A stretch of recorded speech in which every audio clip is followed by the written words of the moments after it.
The least initial deviation from the truth is multiplied later a thousandfold, meaning we just cannot afford to deviate, overlook, ignore, and neglect ourselves away from the truth under any circumstance and situations, no matter what we face or however much pain, difficulty, conflict we had to overcome, confront for the truth as a sovereign independent entity and for integrating it about ourselves and also for becoming truthful. We had to overcome all of that in one way or another, and then we had to become the truth itself, because the moment we start deviating, overlooking, ignoring, and refusing away from the truth, then it just gets worse. It obviously is going to multiply itself because it is multiplied later in the different stages of our lives. There comes a point or a stage in our lives where we just cannot be truthful, at which we just cannot speak the truth anymore because we have deviated it or overlooked it so many times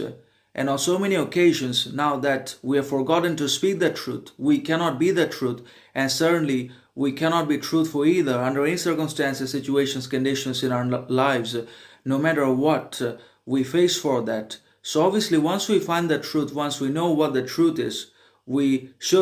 must hold on to it. We have to be able to hold on to it, adhere to it, as well as maintain and retain our authenticity, originality, quality, virtue under all circumstances and situations. Because again, without the truth, we're nothing. We can be,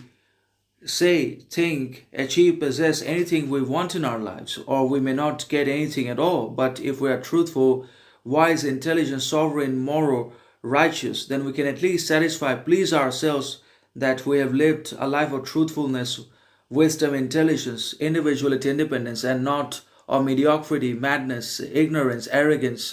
or of collective stupidity. And that's why truth becomes inevitable, paramount, indispensable in our lives in one way or another, because the moment we start deviating from the truth, then that is multiplied in the later stages, and the multiplication becomes so powerful that we can never return to it either, because the more we desire, the more we multiply suffering in our lives, and the more possession, acquisition, fame, success, light,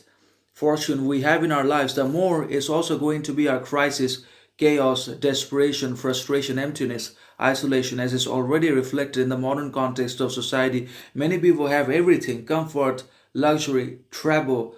objects in their lives, but still they are somehow empty, lost, isolated from themselves. They are overthinking because everything is nothing, and when we have nothing, then that can become